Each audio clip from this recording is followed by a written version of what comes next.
L'artiste d'Albertville et le propriétaire du studio de production Urubu, Xavier Sénécal, alias Guz, a sorti son dernier album qui est maintenant disponible pour le téléchargement. Ce projet expérimental s'intitule Malocquereux et j'ai le plaisir d'accueillir Guz avec moi en studio pour nous parler justement de sa dernière œuvre. Bonjour Guz. Salut Marc. Je le prononce comme il faut? Oui, parfait. C'est bon. Avant d'aller plus loin, je veux juste qu'on écoute un petit extrait parce qu'il y a peut-être des gens qui n'ont pas eu la possibilité encore d'écouter ta dernière œuvre.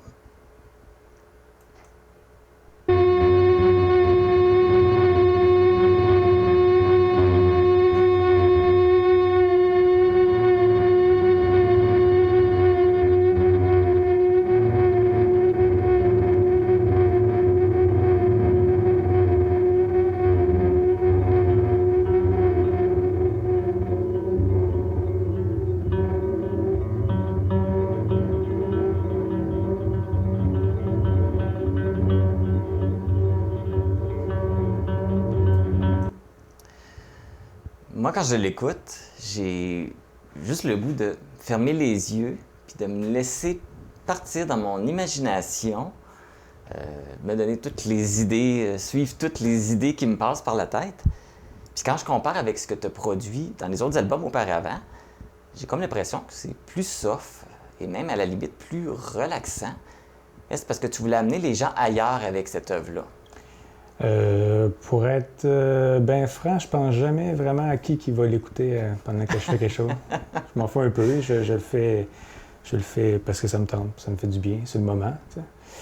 Mais de la musique comme ça, j'en fais un peu à côté depuis des années. Là. J'en fais tout le temps. Ça fait jamais tant partie sous le nom de Guz, là, mais j'en fais quand même depuis un bon petit bout. Puis ça a donné, j'étais dans ce mood-là quand que j'ai fait mon setup, puis avec la guitare, puis toute la patente. Fait que c'est ça, je vais pas trop réfléchir à qui va l'écouter, comment, qu'est-ce qui, whatever. Je le fais pour moi, là, sur le moment. Puis à ce moment-là, ça me faisait du bien de faire ça. Ça donne ce que ça va donner au moment que tu le vis. Exact. Donc, oui, c'est ça. Fait que je trouvais ça un petit peu plus soft. Et puis, c'était quoi ton inspiration? C'est quoi qui t'a inspiré dans ce moment-là? Bien, il y a deux trucs.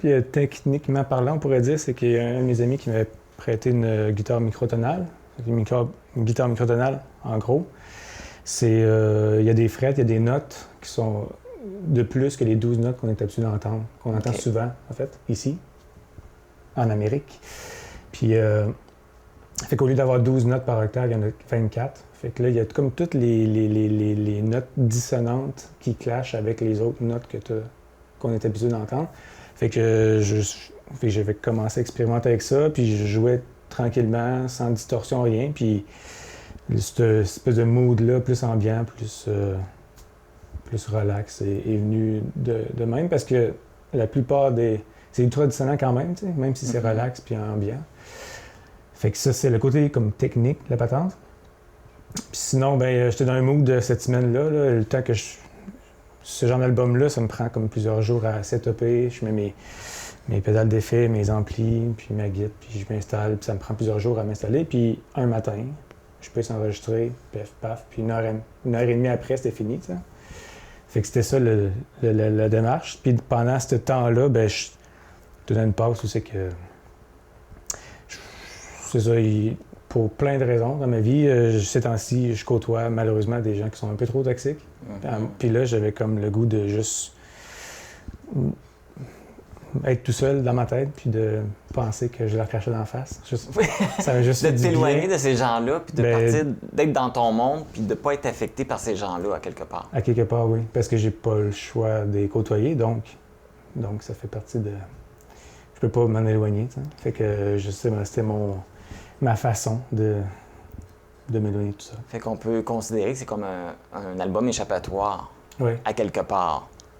Oui. Et puis, aussi, là, tu parlais des instruments que tu as utilisés parce que tu voulais explorer de nouvelles tonalités. On entend, là, on a écouté juste un petit extrait, mais quand on écoute les autres trames, on entend d'autres sortes de bruits. C'est produit comment? Ben c'est ça, il y a la guitare microtonale. Fait que là, il y a des notes qui sont anormales à notre oreille. Puis Sinon, ça fait un petit bout là, que je construis mes pédales d'effet, puis des synthés, puis des trucs, mais fait que je m'étais assis avec 2-3 pédales que je voulais explorer encore plus. Puis là, fait que là, j'ai passé la guide dans mes 2-3 pédales, 3 pédales, puis après ça, ça a sorti dans 2 amplis. Fait que là, tout ce qu'on entend, c'est les 2 amplificateurs, un dans l'oreille gauche, puis un dans l'oreille droite, puis that's it. Fait que tous les effets, tout ce qu'on entend là, c'est une take, il n'y a pas de mix après, il n'y a pas de rien, c'est vraiment juste...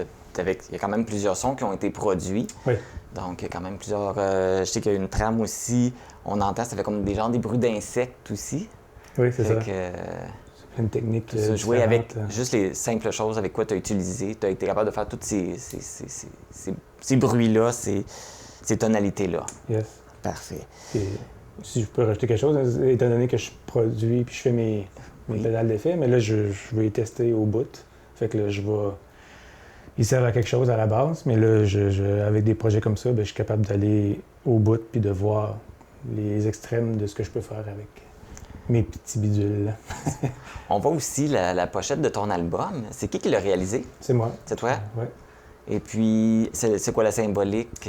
C'est juste une illustration, fait que c'était à la base, c'est juste c'est du foin qui ont comme avalé un pneu d'un vieux Jeep qui se trouve pas loin de chez nous. Puis je trouvais ça beau, juste le foin qui avale un pneu. Puis j'ai pris une photo, puis je l'ai retracée à la main, puis j'ai été lâche, puis j'ai pas dessiné de pneu. Fait que c'est ça qui est... On voit le foin, mais il faut imaginer que il y a un pneu caché derrière. Je trouve la texture le fun, c'est pas mal. Oui, ça donne un petit côté, je trouve que ça représente bien la musique qu'on retrouve sur l'album. Là, tu mentionnais aussi, là, présentement, on peut télécharger les pistes sur Internet. Yes. Mais ça va sortir en cassette également. Oui, c'est ça. J'ai fait une commande de cassettes, puis ils sont arrivés ce matin. Fait que là, je fais ça cette semaine. Mais oui, ça me tentait là. Je sais pas pourquoi j'écoutais ça, puis j'avais le mood de cassette. Puis en plus, quand j'ai coupé tous les silences de ma session d'improvisation, j'ai tout rebooté ça, puis ça fitait comme presque parfaitement dans 2 fois 20 minutes. Je me suis dit, c'est parfait pour la cassette. Fait que c'est ça, c'est un trip de petits gars là. Et oui, et justement, la question que je me posais, c'est pourquoi la cassette? Parce qu'aujourd'hui, tout est quasiment sur CD. Pourquoi vouloir faire revivre la cassette?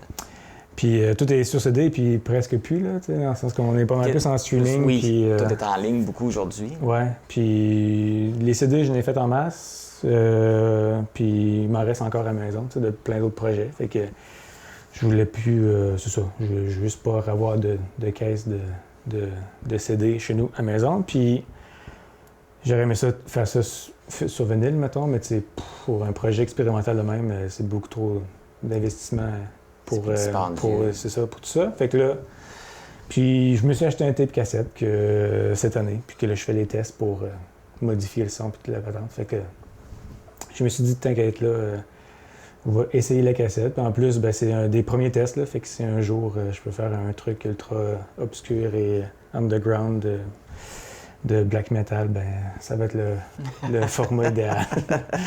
Donc, là, tu mentionnais que tu as reçu ta livraison de cassettes. Donc, ça va être à partir de quand les gens vont pouvoir se les procurer? J'ai aucune idée. Je vais faire des tests cette semaine, puis on verra si ça fonctionne. C'est pour ça que je ne l'ai pas mis encore en vente partout. Là. J'ai juste annoncé.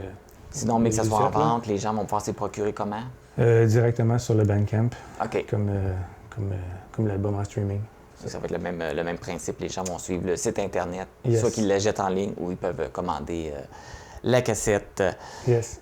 Donc, là, tu me disais là, que c'est quelque chose qui s'est produit quand même rapidement, qui s'est fait rapidement. Mm-hmm.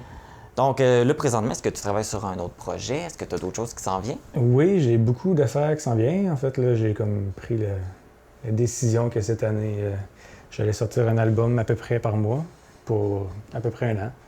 Un beau défi? Ouais, t'as beaucoup d'imagination, là, tu le sais que... Tu sais, c'est ce que j'expliquais, je sais plus qui, là, des albums comme ça, c'est plus la démarche, puis le travail est plus dans le concept, puis dans l'exploration. Fait que, faire des albums comme ça, je suis capable d'en faire quand même beaucoup, parce que j'explore tel concept, tel truc, ou tel instrument même, ou c'était l'ambiance, etc. Fait que ce genre d'album-là, c'est quand même relativement rapide à faire. Tandis que ben là, dans les albums qu'il va y avoir dans la prochaine année, il y en a quand même quelques-uns qui sont plus complexes, on pourrait dire. Déjà qu'il y a une trame narrative, déjà en startant, c'est plus de travail pour moi. Ça me prend plus de temps d'écrire que de composer des trucs comme ça. Ouais, puis là, te donner un objectif d'un par mois, c'est quand même, tu as l'intention d'en sortir 12 en prochaine année. À peu près, ouais. OK. On verra, mais jusqu'à date, j'ai déjà 5-6 albums sur mon disque dur à la maison, 4 ans. Qui sont prêts, donc tu as déjà pris de l'avance. Oui, c'est ça. Je me serais pas lancé le défi si j'étais pas sûr que ça arriverait pas pour faire les 12 albums par mois. Bien, merci de ton passage. Puis je sais qu'aussi, on avait diffusé là, il y a quelques années, en 2018, je pense, ton court-métrage Souffle. Ouais. Donc, des gens qui n'avaient plus de voir aussi à la télévision. Donc, on va pouvoir annoncer maintenant ton nouvel album. Merci. Donc, merci d'être venu en studio. Puis on va souhaiter une longue vie à tes œuvres. C'est bon, merci de m'avoir accueilli. Donc, les gens qui sont intéressés à se procurer les pistes ou bientôt, aussi comme on a annoncé là, en cassette, vous pouvez vous rendre sur le site Internet qui va être affiché là, au bas de l'écran. Donc, vous pourrez là, vous procurer l'œuvre de Guz.